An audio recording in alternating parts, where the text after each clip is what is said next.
오늘 말씀의 제목은 누구를 위하여 살 것인가 라는 질문입니다. 누구를 위하여 살 것인가? 오늘 본문을 여러분들이 함께 읽으면서 아마 여기에 대한 답을 분명하게 우리에게 제시해 주시고 있다라고 아마 생각하실 것 같은데요. 우리가 누구를 위하여 살 것인가 라는 질문은 굉장히 중요한 질문입니다. 그리고 또 상황에 따라 사람에 따라 여기에 대해서 아마 다른 답을 하고 있지 않을까 그렇게 생각을 해보기도 합니다. 이 세상의 흐름에 따라 문화에 따라 사상의 이 흐름에 따라 다른 답들을 할 것 같은데 어떤 사람들은 제가 여기 질문할 때 누구를 위하여 살 것인가라는 질문보다는 무엇을 위하여 살 것인가라고 질문하면 좋겠다라고 할지도 모르겠습니다. 왜냐하면 저들의 삶 자체에 뭐가 제일 지금 저들을 이끌어가고 있는가라고 질문했을 때 어떤 사람 그런 것이 아니라 도리어 물질이라든지 또는 요즘은 이 어뮤즈멘트나 이 쾌락에 대한 문제가 너무 중요하게 또 사람들에게 부각된 시대니까 뭐 그런 것에 대해서 정말 하루하루 거기에 뭔가 소망을 걸고 살아간다든지 자기의 명예를 위해서 또는 여러 가지 세상에 속한 것들을 위해서 things들을 위해서 살아가고 있다라고 말할지도 모르겠습니다. 그러나 저는 그 부분에 대해서는 별로 고민할 것이 없는 것은 우리 인간은 하나님께서 창조하신 바 너무나 귀한 인격체로 만드셨기 때문에 오늘 창조주 하나님에 대한 찬송도 우리가 불렀습니다마는 우리의 마음 속에 들리는 이 하나님의 음성은 오직 인간에게 주신 하나님의 특권이고 인간은 존재적으로 굉장히 독특한 그러한 피조물로 만들어졌기 때문에 우리는 절대로 이 세상의 어떤 things들, 물건들이나 어떤 인격체가 아닌 것들을 통하여 절대로 그것을 추구함으로 만족을 이룰 수 없는 자들이라고 저는 확신합니다. 아마도 그런 것들을 따라 살았다면 삶의 마지막 부분이 너무 허무하게 느껴질 것이다 생각이 돼요. 또 어떤 사람들은 뭐 무엇은 아니지만 누구라고 할 때 너무나 당연하게 오늘처럼 아주 극단적으로 개인주의적이고 자기중심적인 사회로 되어버린 이때에 나는 다른 것 아니라 나를 위해 산다, 나만을 위해 살 거다 이렇게 이야기하는 경우도 있을 겁니다. 시대가 그러니까요. 혹시라도 여러분들이 이 시간에 나는 세상의 어떤 것들이나 또는 나 자신을 위해서 살지 않는다라고 말씀을 하시고 싶다 할지라도 세상이 험하다 보니까 아마 주위 사람들이 여러분의 모든 삶의 동기를 좀 의심쩍게 보는 경우도 있을 겁니다. 나는 그렇지 않은데 사람들은 당신은 참 이기적이다, 당신은 당신만 알지 이렇게 얘기할 수도 있고요. 또는 나는 그렇게 생각을 안 하는데도 불구하고 당신은 참 물질을 위해 하는 것 아니야? 이렇게 질문할 수도 있습니다. 봉사를 하고 섬기는 가운데서도 당신은 명예를 위해 세상이 줄 수 있는 또는 어떤 집단이 줄 수 있는 그런 직분이나 명칭을 위해 하고 있는 것 아니냐라고 질문할지도 모르겠습니다. 그러니까 결과적으로 여러분 자신이 여기에 대해서 자신의 답을 해야 합니다. 바울 사도가 고린도 후서를 쓰면서 짊어져야 될 중요한 질문은 뭐냐면 왜 이렇게 고린도 교회 교인들에게 집착하냐는 것입니다. 지난주에도 말씀을 드렸지만 왜 포기하지 않는가? 이처럼 그를 힘들게 하고 이처럼 그를 모욕스럽게 하는 이 관계 속에서 왜 이 관계를 계속 킵하고 있는가? 빨리 떨쳐버려라. 고린도 교회 교인들은 바울이 이렇게 하는 이유가 자신의 이 자존감 때문에 그러는 것 아닐까? 다른 소위 말하는 스스로 크다고 하는 사도들에게 비교했을 때 비교당하는 자신이 너무 싫어서 또는 돈 때문에 자꾸 돈 얘기하니까 결국 얻어내려고 하는 것이 뭐가 있지 않을까 이렇게 질문할 수 있을 거예요. 어쨌든 바울 사도는 자기의 답을 확실히 갖고 있었던 거죠. 어떤 이야기를 하든지 내가 어떤 지금 오해를 받는다 할지라도 크리스찬이기 때문에 그리스도의 사도기 때문에 여기에 대해서 분명한 답을 자기가 갖고 있었고 그 답을 말할 수밖에 없는 거였죠. 우리도 마찬가지라고 생각해요. 우리가 솔직해야 되고요. 일단은 이 부분에 있어서 과연 나는 누구를 위해 사는가 이 질문에 대해서 바울 사도만큼이나 정확한 답을 갖고 있어야 될 것 같은데 그 답이 뭐냐? 너무 당연하게도 정답은 주를 위하여 산다라는 것이 정답입니다. 주를 위하여. 이 주는 물론 여호와 하나님을 의미하고요. 특별히 신약 성경에는 성육신하신 하나님, 인간이 되신 하나님, 예수 그리스도를 주라고 불렀습니다. 좀 더 포괄적으로 얘기하자면 성부, 성자, 성령 삼위일체 하나님을 우리가 주님이라고 부르고 결국 우리의 인생은 주님을 위하여 사는 것이다라고 말할 수 있을 것입니다. 주님을 위하여 산다. 오늘 그 얘기를 좀 하고 싶은데요. 첫 번째 드리고 싶은 질문은 이겁니다. 왜 우리가 주를 위하여 살아야 되는가? 왜? 우리는 항상 이 why가 중요하죠. 왜가. 첫 번째 이유는 뭐냐면은 오늘 우리가 11절부터 읽었죠. 예, 근데 조금만 앞으로 가면 10절에 보면 그리스도의 심판대에 대한 얘기가 나옵니다. 한번 읽어볼까요?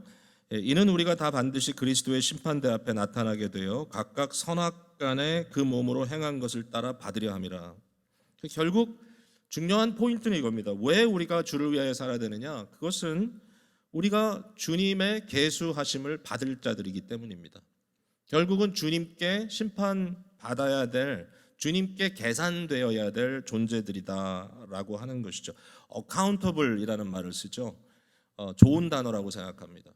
우리 모두가 누구에겐가 accountable 해야지 바른 삶을 살 수가 있습니다. 우리 마음대로 살지 않고. 근데 궁극적으로 우리의 존재는 본질적으로 하나님께 계수되는 삶이다. 우리는 그러므로 반드시 심판대 앞에 설 것이다라고 하는 것을 성경이 증거해 주시고 계세요. 여러분, 우리가 이 세상에 아무 의미 없는 생명체에 불과하다면 그냥 폐기될 수 있을 겁니다. 가끔 우리가 그런 얘기를 하죠. 인간이 죽으면 그냥 폐기되는 것은 어떤가? 왜 구태여 이렇게 부담스럽게 천국 또는 지옥 이야기를 하는가? 그냥 다 없어지면 그만일 텐데, 근데 여러분, 이 세상에 없어지는 생명체도 있습니다. 풀이나 나무 같은 것은 생명을 다하면 없어집니다. 거기에 대해서 무슨 어카운터빌리티를 한다는 것은 뭐 특별한 의미를 가진 모르겠지만 일반적으로는 별 의미가 없습니다. 그러나 인간은 달라요. 왜냐하면 인간은 도덕적 책무를 지고 태어났고 살아가는 인격체이기 때문입니다. 이게 인간의 존엄성이기도 하고 이것이 인간의 책임감입니다. 여러분, 인간은 그저 있다가 없어지는 폐기당하는 존재가 아니고요. 우리는 영혼을 지닌 인격체고요. 우리는 영원토록 살아갈 존재들입니다. 그래서 인간의 본질상 우리는 반드시 계수되어야 하는데 하나님께서 우리를 계수하실 것이다 라고 말하고 있습니다. 10절 말씀을 다시 보면 그리스도의 심판대 앞에 나타나게 되어 각각 선악간에 그 몸으로 행한 것을 따라 받으려 한다 그랬습니다. 선악간에 그 몸으로 행한 것을 따라 받으려 한다. 이것은 어떤 행동주의적인 그러한 의미에서 나온 말이 아니라고 저는 생각해요. 몸으로 한 것, 외형적으로 한 것, 이게 아니라 각각 선악간에, 즉 옳고 그른 것 간에 각자 인격자로서 도덕적인 책임을 가지고 결정하고 생각하고 말하고 했던 모든 것들에 대한 어카운터빌리티가 있을 것이다. 이게 인간의 책임이기 때문에 그렇다는 거죠. 그래서 11절에 얘기합니다. 우리는 주의 두려움을 안다. 사람들을 권면하거니와 우리가 하나님 앞에 알리어졌다. 하나님 앞에 알리어졌다. 너희의 양심도 알리어지기를 바란다. 굉장히 중요한 포인트입니다. 우리는 어떤 존재냐? 우리는 궁극적으로 하나님 앞에 알리워진 존재이다라는 것입니다. 저는 이 말을 생각하면서 굉장히 의미가 있다라고 느꼈습니다. 하나님 앞에 무명인은 없다. 이 세상에 유명해지고 싶고 뭔가 이렇게 이름이 알려지고 싶은 사람들, 이게 아마 일반적으로 모든 사람들이 가지고 있는 욕망일 겁니다. 그러나 거기에 미치지 못하기 때문에 안타까움을 갖는 경우도 있는데요.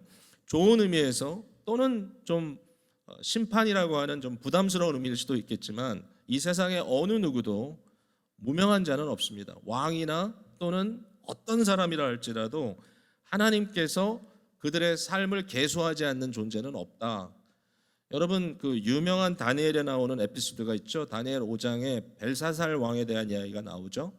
벨사살 왕은 아버지 느부갓네살 왕에 이어서 바벨론의 제국을 이어받았는데 아버지만은 못한 아들이었던 것 같아요. 특별히 아버지가 마지막 때에 창조주 하나님에 대한 인식을 갖게 되고 그 두려움 속에 살았다는 이야기를 다니엘이 거기서 합니다. 그 장에. 근데 벨사살은 그러지 않았죠. 벨사살은 인생을 무척 허비하고 살았던 거죠. 그때 잔치를 하고 있는데 갑자기 손이 하나 나타나서 벽에다가 글을 쓰잖아요. 메네 메네 데겔 우바르신이라고 썼습니다. 이 말이 무슨 말인지 아무도 몰랐지만 다니엘이 이 말의 의미를 풀어줍니다. 여러분 너무나 잘 아시죠? 메네 메네 계수했다, 숫자를 셌다라는 얘기죠. 데겔은 무게를 쟀다라는 얘기죠. 우파르시는 그러므로 내가 심판하겠다, 나라를 가르겠다 이런 뜻이었죠. 그러니까 결국은 벨사살마저도 뿐만 아니라 누구라 할지라도 우리의 삶은 하나님 앞에 계수되고 지금 무게가 달아지고 있는 삶이다라는 걸 생각할 때 이것이 우리에게 얼마나 중요한 의미를 갖고 있는지 모른다는 거예요. 여러분 혹시 이 말이 여러분에게 그냥 부담스럽습니까? 아니면 조금이라도 좀 알려지고 싶은 마음이 있다면 이것이 여러분에게 도리어 참 다행이다라는 생각을 하는지요. 근데 저는요 이게 참 다행이라고 생각합니다. 감사함이라고. 그래야 우리의 마음의 동기가 순수해진다고요. 어떤 의미에서 그렇습니까? 우리 예수님께서 말씀하셨습니다. 산상설교에서 너희는 좋은 일을 할 때, 경건한 행위들을 할 때 사람에게 보이려고 하지 마라 그랬습니다.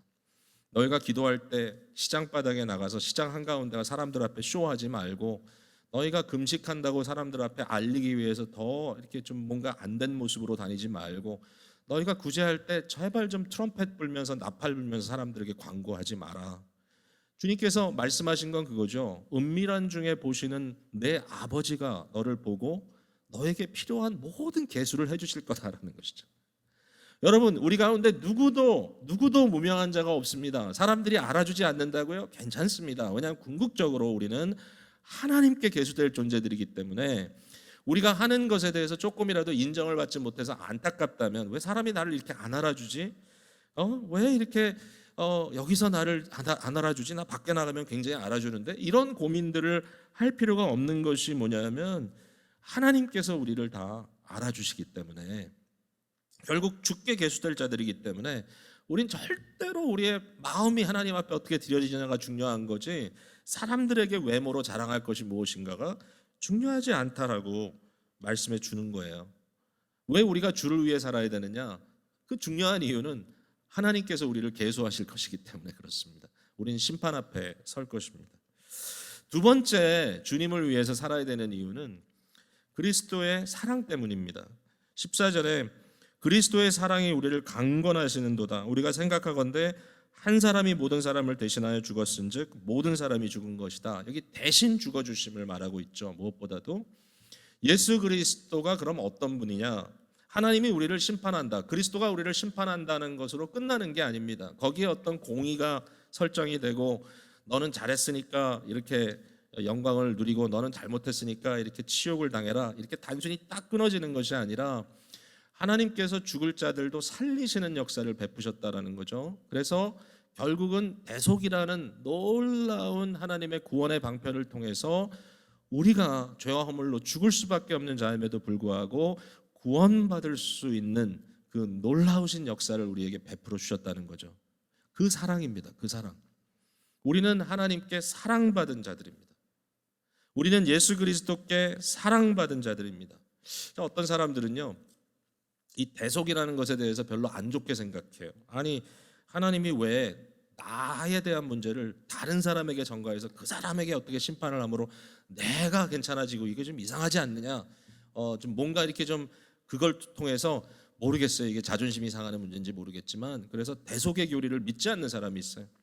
그런 사람들은 이렇게 얘기해요. 대속의 교리는 별로 안 좋은 것 같고 그냥 예수 그리스도의 그 삶을 봤을 때 그의 십자가를 봤을 때 그의 희생 정신이라든지 그의 어떤 숭고한 그런 헌신이라든지 그리스도의 어떤 일편단심 목적을 이루시는 그 열정이라든지 이런 걸 보고 어떻게 된다고요? 감동을 받는다. 우리가 감명을 받는다. 그래서 어떻게 구원을 받느냐? 예수님의 사랑에 감동을 받아서 우리가 그러므로 우리의 삶을 변화시킴으로 구원을 받는다. 이렇게 얘기하는 사람들이 있어요. 여러분 절대로 안 그렇습니다.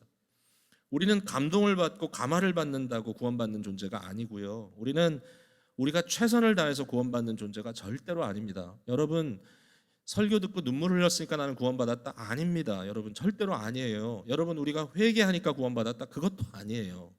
우리를 구원하는 유일한 근거는 예수 그리스도의 대속입니다. 아멘. 아멘 해야 돼 이거는. 그리고 나서 그것을 믿기 때문에 감동받아서 우는 거고요. 그걸 알기 때문에 우리의 죄를 토해냈고 하나님 앞에 용서를 구하는 거예요. 그러니까 절대로 어떤 다른 방법을 통해서 구원 얻을 수가 없어요. 예수 그리스도의 자기 주심, 그가 우리를 위하여 생명을 내어놓으셨다고 하는 그 사실 때문에 우리의 생명이 하나님 앞에 구원받는다라고 하는 것을 절대로 놓쳐서는 안 되죠. 그러니까 주님이 아니면 아무것도 안 되는 거예요. 나의 노력 갖고 안 되는 거예요. 절대로 안 돼. 그러니까 결국은 내가 어떻게 하나님 앞에 설 수 있는 자가 되었는가, 내가 어떻게 하나님 앞에 계수받고 하나님이 나를 알아주시고 어떻게 내가 주님 앞에 칭찬받을 수 있는 존재가 되었는가, 유일한 방법은 그리스도의 대속밖에 없으니까 예수님이 우리를 사랑하셨다고 하는 이 대속의 사랑, 자기 희생의 사랑, 그것을 생각할 때 우리는 어떻게 한다고요? 다시는 자기 자신을 위하여 살지 않고 오직 우리를 대신하여 죽었다가 다시 살아나신 이를 위하여 살게 하려 함이라. 15절에 분명하게 기록되어 있습니다. 우리는 주님을 위하여 살아야 하는 존재들인 것이죠. 자, 그러면 이제 그 다음 질문은 뭐냐면, 주님을 위하여 산다는 게 도대체 뭔가? 무엇을 하는 게 주를 위해서 사는 것인가? 여러분, 이거 생각해 보시죠. 생각해 보셔야 됩니다. 하나님을 기쁘시게 하면 좋겠는데 도대체 어떻게 하면 된단 말인가? 고린도전서 10장 31절에 바울 사도가 유명한 말을 남겼습니다. 그런즉 너희가 먹든지 마시든지 무엇을 하든지 다 하나님의 영광을 위하여 하라.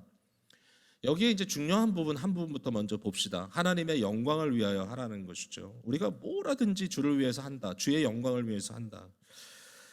근데 중요한 포인트가 그겁니다. 아니, 하나님은 이미 영광이 가득하신 분입니다. 하나님은 아무의 도움도 필요로 하지 않아요. 하나님 우리에게 도와달라는 거 없어요. 우리에게 짐을 지워주고 너 이거 안 하면 나 큰일 난다 이런 거 없어요. 여러분이 저를 도와줄 수는 있어요. 우리가 서로를 도와줄 수는 있어요. 그러나 우리가 하나님 자신을 도와드릴 필요는 없어요. 하나님은 그게 필요 없는 분이에요. 우리가 봉사한다, 주의 일을 한다 이렇게 얘기합니다. 제가 목회를 한다, 목양을 한다, 이렇게 합니다. 오늘 또 우리 전도사님, 이장원 전도사님 또 안수를 받으면 분명히 그런 얘기를 할 겁니다. 주님을 위하여 내가 헌신한다. 그런데 따져보면은 하나님을 위해서 우리가 해드릴 게 별로 없습니다. 여기에서부터 우리의 중요한 자기 이해가 시작이 되는 거죠. 내가 안수 안 받는다고, 내가 목사가 안 된다고 하나님 손해 보실 거 없습니다. 오늘 중요한 시간에 또 이런 얘기를 하면 갑자기 분위기가 이상할지 모르겠지만, 제가 안수를 받는 그날 아침에 멀리 한국에 계신 어느 지인께서 전화를 하셔서 안수 받는 거 확신이 있냐 그래 저한테. 그래서 확신을 갖고 있습니다 하면서도 뭔가 좀 불확신했던 모양인지 그분이 하는 말이 지금 안 해도 돼. 지금 중단해. 그렇게 얘기를 하시는데 그 말이 좀 한편으로는 좀 너무 좀 아쉽게 들렸지만, 그러나 동시에 그 말이 너무 정확한 말이에요. 우리가 하나님 앞에 드리지 않는다고 해서 하나님이 손해볼 거 하나도 없어요. 하나님은 하나님께서 다 하세요. 하나님 다 갖고 계세요. 하나님은 영광을 받으세요. 그러니까 우리가 할 수 있는 건 뭐냐면요, 유일하게 이거예요. 그의 영광을 즐거워하는 거예요. 우리 파이퍼 목사님 그 얘기를 많이 했죠. 또는 이렇게 표현할 수 있어요. 그 하나님을 하나님으로 인정하는 거예요. 하나님께 드리는 것은 다른 게 아니에요. 하나님을 그러니까 결과적으로 예배하는 거예요. 우리의 말과 행동과 우리의 삶을 통하여 하나님을 축하하는 거예요. 우리의 인생이 하나님에 대한 축제가 되는 거예요. 그래서 안수받는 거예요.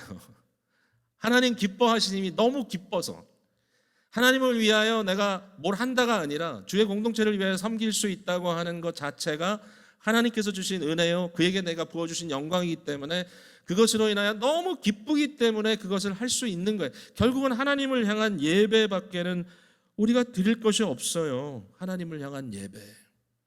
하나님을 향한 예배. 여기에 대해서 또 전도서 5장에는 이 말을 또 좀 더 연결해가지고 할 수 있는 말이 뭐냐면은, 그러면 모든 것이 하나님께서 우리에게 주신 선물인데 우리가 하나님을 기뻐한다는 것이 뭘까? 하나님을 위하여 한다는 것이 뭘까? 제일 중요한 것은 기뻐하고 감사하라 그랬어요. 여러분의 인생을 하나님 앞에 기쁨과 감사의 삶으로 드려라. 뭘 하든지 기쁨과 감사의 삶으로 드려라. 그리고 이것이 바로 주께서 받으시기에 합당한 예배라는 거예요. 그러니까 오늘도 이 시간에 우리가 주를 위해서 뭘 한다고 절대로 얼굴 찡그리거나 내가 이거 할 수 없이 해야지 주를 위해서, 뭐 사람들은 밉지만 내가 주를 위해 해야 되겠다, 이런 생각 갖고 하시는 것이 아니라 오늘도 모든 것이 주로부터 왔는데 내가 이것을 할 수 있다는 것이 너무 감사하다, 너무 고맙구나 하면서 주님을 경배하고 예배하는 것이 너무 중요합니다. 오늘 이 시간은 예배 시간이니까 하나님께서 얼마나 기뻐하시는지 몰라요. 내가 여기 앉아 있는 게 예배다, 내가 지금 영상을 보면서 집에서 바른 자세로 앉아가지고 지금 말씀에 집중하고 있는 게 예배다, 다 중요하죠. 그러나 정말 여러분의 마음 중심에서부터 영혼으로부터 하나님을 하나님으로 인정하고 그리스도가 어떤 사랑을 베풀었는지, 오늘도 성령님께서 우리에게 내재하셔서 어떤 소망으로 우리에게 불어넣어 주시는지 너무너무 감사하고 감격해서 주여, 하나님은 하나님이십니다, 주님은 주님입니다, 주님의 영광이 너무나 합당합니다, 저는 그것으로 인하여 즐거워합니다, 이렇게 예배하는 거죠. 이 시간도 여러분에게 그런 예배가 마음속으로부터 가득 차기를 간절히 바라요. 그렇게 살아가시는 여러분 되시기 바랍니다. 자, 그러면 이 예배의 삶을 어떻게 또 살아가느냐, 어디서 살아가느냐는 질문을 할 수 있을 것 같아요. 그러면 이런 예배의 삶을 살기 위해서 우리는 일주일 내내 이 자리에 있어야 되느냐, 또는 산에 올라가서 그저 기도해야 되느냐라고 질문할 수 있을 겁니다. 기독교 역사를 보면요, 사회를 피해서 산에 들어가서 기도했던 분들이 계십니다. 중세기에 세인트 베네딕트라고 하는 중요한 수도자가 있습니다. 그는 수도원 운동을 시작을 했는데요, 이 베네딕트가 산에 굴에 들어가서 몇 년씩 정말 홀로 독거했던 그러한 장소가 있습니다. 다른 제자들도 글로 내려오지 말라 그래가지고 위에서 끈에 달아가지고 먹을 것과 물을 내려줬다고 하는 장소가 있는데요, 가서 보니까 도대체 왜 이런 일을 했을까라는 생각이 듭니다. 근데 그게 그냥 무의미한 건 아니에요. 왜냐하면 그때 베네딕트는 교회와 또 기독교 사회라고 하는 사회가 너무너무 썩어 있었기 때문에, 썩어 문드러진 사회로부터 내가 어떻게 하면은 하나님을 향한 그 참된 예배와 영광을 회복할 수 있을까, 그가 고민했던 것은 결국은 혼자 가는 거였어요. 그러나 모두가 그렇게 하진 않아요. 종교개혁을 통해서 우리에게 준 귀한 교훈은 뭐냐면, 우리의 영성은 수도원의 영성이 아니라, 그것도 있을 때가 있지만 그것보다 더 중요한 것은 우리는 시장의 영성이다. 시장, 마켓, 모네스터리가 아니라 마켓플레이스의 영성이다. 이 얘기를 우리가 하곤 합니다. 맞습니다. 우리의 삶의 자리에서 우리는 하나님을 예배하는 거죠. 어떤 분들에게는 이것이 여러분의 연구실일 수도 있고요, 어떤 분에게는 컴퓨터 터미널 앞에서 열심히 프로그래밍을 하는 것일 수도 있고요, 어떤 분에게는 병원에서 일하는 환자를 돌보는 일일 수도 있고, 어떤 분은 워크숍에서 일을 하기도 하고, 어떤 분들은 손님을 맞이하는 서비스 업종에서 일을 하기도 하고요, 어떤 분들은 학교에서 열심히 공부를 해야 될지도 모릅니다. 근데 그 모든 일들 가운데 어떻게 우리가 주님을 예배하는가, 어떻게 주님을 경배하는가, 여러분, 저는 이게 그렇게 복잡한 건 아니라고 생각합니다. 무엇보다도 내가 그 자리에 있고 내가 이것을 하고 내가 하는 모든 것, 이 모든 것들이 주님께서 주시지 않았으면 아무것도 할 수 없다는 사실을 주께 고백해야 됩니다. 내가 지혜가 있습니까? 내게 은사가 있습니까? 내가 뭘 연주할 수 있습니까? 여러분, 중심으로부터 예배하는 방법은 이것도 주께서 주신 거구나. 절대로 내 힘대로 할 수 없다. 이 시간에 저도 예배입니다. 왜냐하면 말을 하는 것도요, 주께서 허락하지 않았으면 못하고요, 말씀을 이해할 수 있는 지각도요, 성령의 은혜로 말미암아 이것이 마음속에 믿음으로 확증되는 것도 절대로 제가 하는 게 아닙니다. 주께서 주셨으니까 할 수 있는 겁니다. 맞죠? 여러분의 삶의 모든 것이 그렇습니다. 과학을 하시는 분들 입장에서는 뭔가 과학이, 성경이 증거하는 것과 좀 다르다, 내가 하는 것이 참 신앙 지키기가 어렵다라고 얘기할지 모르는데요, 모든 진리는 하나님의 진리고요, 결국은 하나님 그 진리에 있어서 여러분 절대로 여러분이 하는 모든 것이 진리이고 사실이라면 이탈되지 않을 겁니다. 물론 지구라고 하는, 지상이라고 하는 이 독특한 세팅 속에 여러분이 그 일을 하고 있다는 사실을 잊지는 말아 주십시오. 우리는 한계가 있습니다. 온 우주를 지으신 하나님 앞에 우리가 모든 것을 안다고 이야기해서는 안 되겠죠. 그러나 열심히 하십시오. 연구하십시오. 그리고 그 연구를 통해서 위대한 과학적인 발전을 이루십시오. 그러나 절대로 내가 똑똑해서 내 능력으로 내가 발견했다 하지 마십시오. 여러분이 연구하는 자연도 주께서 주신 것이고, 여러분이 할 수 있는 모든 이퀴프먼트도 자기 자신을 포함해서 지각을 포함해서 주께서 주셨기 때문에 하는 겁니다. 그래서 우리는 예배해야 되는 거죠. 주를 위하여. 자, 주를 위하여 한다는 것 바로 이거라고 이제 말씀드릴 수 있는데 여기서 이제 한 단계만 더 나가면 좋겠습니다. 주를 위해서 한다. 우리가 아무것도 주께 해드릴 건 없고 그저 주를 주로 인정하고 주께 예배드리는 것뿐이다. 그러면 그게 단가? 한 가지 더 중요한 게 있어요. 여러분 에베소서 5장으로 한번 가보세요. 에베소서 5장 좀 더 뒤로 가시면 돼요. 315페이지.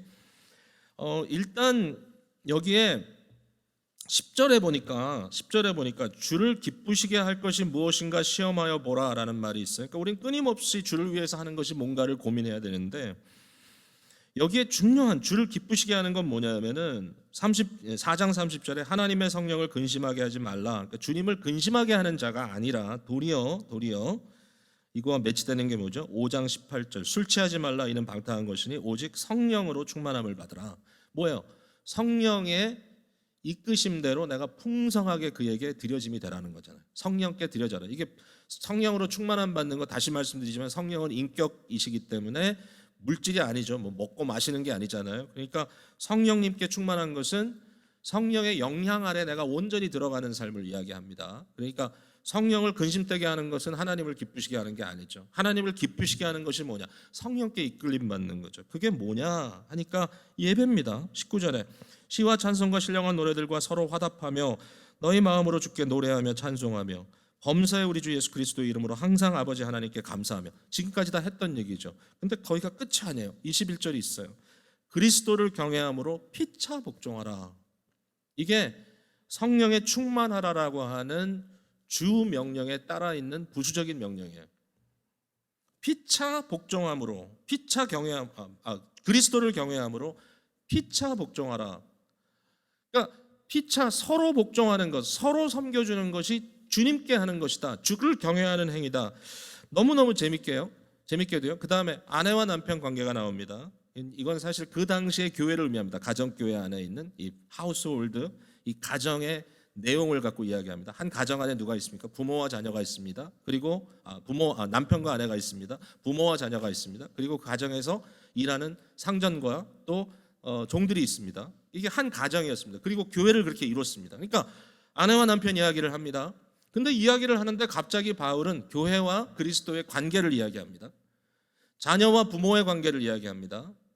자녀와 부모의 관계. 근데 부모가 내가 너의 부모니까 내 말 들어가 아니라 주의 훈계로 가르쳐야 합니다. 왜냐하면 우리도 부모가 있기 때문에 하나님과의 관계이죠. 그 다음에 심지어는 종과 상전의 관계에서도 너무 중요한 얘기가 나오죠. 6장으로 넘어갔습니다. 5절에 보니까 종들아 두려워하고 떨며 성실한 마음으로 육체의 상전에게 순종하기를 그리스도께 하듯 하라.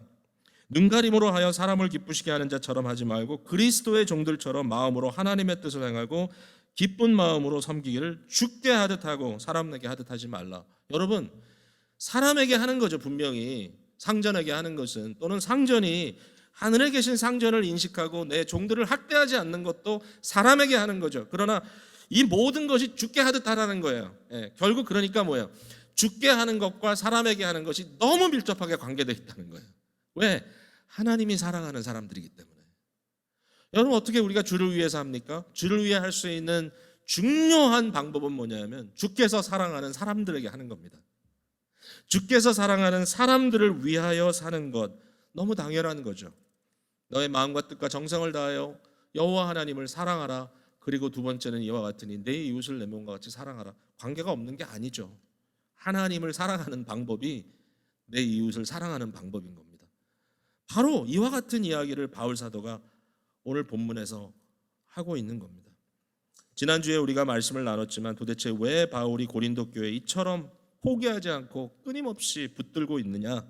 도대체 왜 이 사람들을 이렇게 붙들고 있느냐? 좀 포기해도 될 텐데 도대체 뭘 위해서 당신이 이렇게 하느냐라고 말할 수 있지만 오늘 본문 13절에 내가 미쳤으면 하나님을 위해서 하는 것이고 내가 온전하였다면 너희를 위하여 하는 것이다. 뭐 이건 결국 무슨 굉장히 레토리컬하게 하는 얘기인데 결국 모든 게 다 주를 위하여 그리고 너희를 위하여 하는 것이다라고 말하는 바울 사도의 절실한 고백이죠.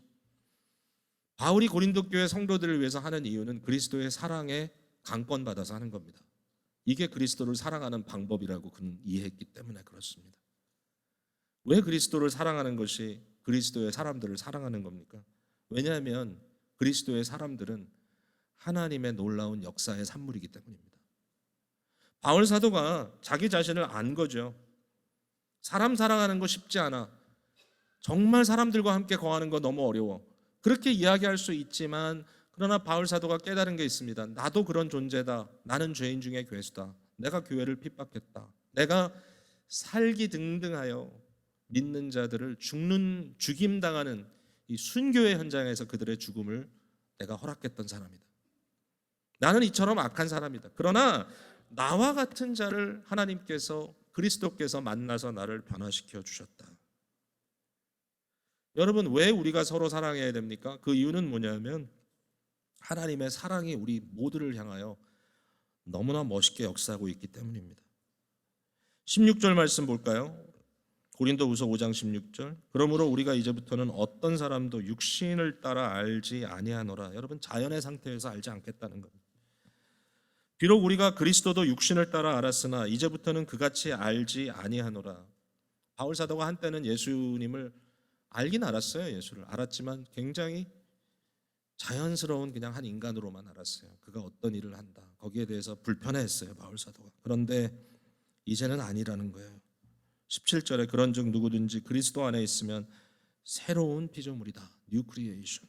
올드 크리에이션이 아닌 거예요. 이전 것은 지나갔으니 보라 새 것이 되었도다. 하나님께서 우리를 이처럼 사랑하시사 우리를 더 이상 죄 가운데 두지 않으시고 우리를 하나님의 사랑의 대상으로 만들어 가시고 빚어 가시는 일이 사실인 이상 그 안에 있는 우리 자신과 또 성도들 간에 우리는 피차 섬기고 피차 위함으로 그것이 결국 그리스도를 섬기는 일이다라고 말할 수 있을 것입니다. 오늘 본문 21절 말씀을 봅니다. 하나님이 죄를 알지도 못하신 이를 우리를 대신하여 죄로 삼으신 것은 예수님의 대속의 이야기를 다시 하죠. 우리로 하여금 그 안에서 하나님의 의가 되게 하려 하심이라. 여기에 하나님의 의, 우리가 하나님의 의가 된다는 말은 우리의 칭의를 의미하는 것일 수도 있겠지만 그러나 저는 이것은 하나님의 의로움, 즉 하나님의 오르심, 하나님의 rightness, 하나님이 옳다, 하나님이 타당하다라고 하는 것을 보여주는 것이 바로 우리라는 것이죠. 하나님이 이렇게 하셨다. 사무엘하 14장에 보면 다윗의 인생에서 굉장히 중요한 한 위기가 나오는데 다윗이 그 아들들 때문에 고민합니다. 암논이라고 하는 아들은 누이를 겁탈하여서 정말 한마디로 폐인을 만들어 버렸습니다. 너무 심적인 충격을 받게 하고요. 정말 인간으로서 하지 못할 일이죠. 근데 그 암논을 결국은 압살롬이라고 하는 그 배다른 형제가 죽입니다. 이것은 사형을 시킨 겁니다. 사실 아버지가 뭔가 여기에 대해서 해야 되는데 아무것도 안 하니까 자기가 심판자로 대신한 거죠. 근데 그건 옳지는 않았습니다. 그렇게 하면 안 되죠. 그러다 보니까 이제 압살롬이 결국은 아버지의 눈을 피해서 도망가서 살고 있는 연수가 길어지기 시작합니다. 1년, 2년 계속 지나갑니다. 시간이 많이 지나갑니다. 이때에 아버지는 아들을 향한 마음을 금치 못하고 끊임없이 고통스러워합니다. 이때 한 여인이 다윗을 찾아와서 스토리텔링을 하죠. 자기 자녀들이 싸웠는데 어떻게 됐다 뭐 이런 얘기를 이제 합니다. 근데 결국 포인트는 뭐였냐면은 다윗 얘기를 하려는 거였어요. 압살롬을 좀 데리고 오십시오. 근데 그때에 이 여인의 입을 통해서 다윗에게 했던 말이 참 귀합니다. 이게 사무엘하 14장 14절 말씀인데요. 이런 얘기예요. 우리는 필경 죽으리니 땅에 쏟아진 물을 다시 담지 못함 같을 것이오나 하나님은 생명을 빼앗지 아니하시고 방책을 베푸사 내 쫓긴 자가 하나님께 버린 자가 되지 아니하게 하시나이다. 여러분 들으셨어요? 지금 하나님은 생명을 빼앗지 아니하시고 방책을 베푸사 내 쫓긴 자가 하나님께 버린 자가 되지 아니하게 하시나이다. 그러니까 당신도 압살롬을 좀 데리고 올 궁리를 해보십시오. 이제 이 얘기입니다. 여러분 하나님의 의로우심은요 하나님의 공의로우심은요, 단순히 법을 지키는 것으로의 공의로움만은 아닙니다. 하나님 물론 공의로운 분입니다. 하나님은 절대로 불법을 행하지 않으십니다. 하나님의 저스티스를 얘기할 때 법대로 한다. 어떤 사람들은 공의하면서 법 얘기를 하는데요.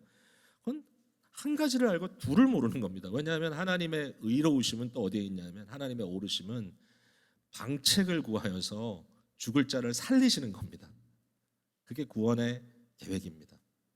여러분 잘 아셔야 돼요. 하나님은 공의로우신 분이고 절대로 불법을 행하는 분이 아니지만, 그러나 불법을 행하여 죽게 된 자를 살리기 위하여 방책을 구하시는 분이십니다. 그 방책이 예수 그리스도십니다. 그리스도께서 하신 그 일이 하나님의 의입니다. 하나님의 righteousness, 하나님의 의. 또 다른 복음의 의라고 바울이 얘기하죠. 율법의 의가 아니라 다른 하나의 의, 하나님의 의.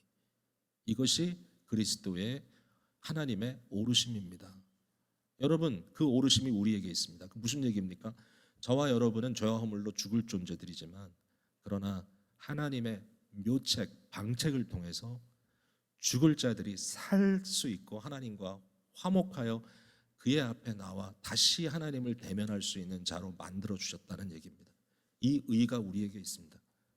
근데 이게 나만 있는 게 아니라 다 있습니다. 그러니까 우리가 서로를 보면 하나님의 작품을 보는 겁니다. 당신은 하나님의 창조, 새 창조요. 당신은 하나님의 작품이요. You are God's new creation. 끊임없이 서로에 대해서 얘기하는 거죠. 여러분 이게 하나님을 위하여 하는 겁니다. 뭐를 한다고요? 서로에게 하나님의 사랑을 전달해 주는 겁니다. 이것을 대사라 그랬습니다. 물론 세상을 향하여도 해야 되겠지만, 무엇보다도 바울 사도는 누구에게 하죠? 고린도 교회에게 합니다. 고린도 교회에게. 너희는 하나님과 화목하라. 하나님이 너희를 위하여 이렇게 하셨어. 너희는 그 하나님께 화목하라. 서로에게 피차 one another, 끊임없이 서로에게 사랑을 고백하고 하나님의 뜻을 알려주는 것이 성도의 삶입니다. 여러분 어떤 사람들은 점잖 빼고 있습니다. 어떤 분들은 나는 원래 말수가 적어서 아무 얘기 안 합니다. 어떤 분은 나는 숫기가 없어서 뭐 오지랖이 넓다는 욕을 듣기도 하고, 어떤 분들은. 근데 중요한 건 그겁니다. 여러분 이게 하나님께서 우리를 위하여 해주신 일이라면, 세상에 바울처럼 오지랖 넓은 사람은 어디 있습니까? 바울처럼 정말 주책입니다. 그만하면 됐는데 끝을 내지 않습니다. 왜 이렇게 합니까? 하나님의 대사로서 주를 위하여 살기 위해서 이렇게 한다는 겁니다. 여러분 사랑하는 성도 여러분, 어디 계시든지 가만 앉아가지고 나는 그냥 이러고 있을 거야, 여러분 그럴 수 없습니다. 주를 위하여 살아야 합니다. 우리는 그래서 서로를 섬겨야 합니다. 여러분 그래서 가정에서도요 부지런해야 되고요, 직장에서 여러분 열심히 해야 되고요, 있는 자리에서 하나님 경배해야 되고요, 특별히 믿는 가족인 교회 공동체에서 정말 앞다투면서 서로를 섬겨야 합니다. 그리고 하는 사람들에게 뭐라고 하지 마십시오. 여러분이 안 하면 이상한 겁니다. 주를 위해 사는 겁니다. 이거는 절대로 다른 모티브가 있는 거 아닙니다. 주님 사랑하기 때문에 하는 겁니다. 사랑하는 성도 여러분, 주를 위하여 몸과 마음이 부지런해지시는 성도 여러분 되시기를 주님의 이름으로 축복합니다. 계실 곳엔 꼭 계십시오. 그리고 주를 향하여 그 일을 감당하십시오. 성도들을 아끼고 사랑하십시오. 교육자들을 위해서 기도하십시오. 열심을 내도록 북돋아 주십시오. 남의 일처럼 생각하지 마십시오. 여러분 주를 위하여 살아가시는 성도 여러분 되시기를 주님의 이름으로 축복드립니다.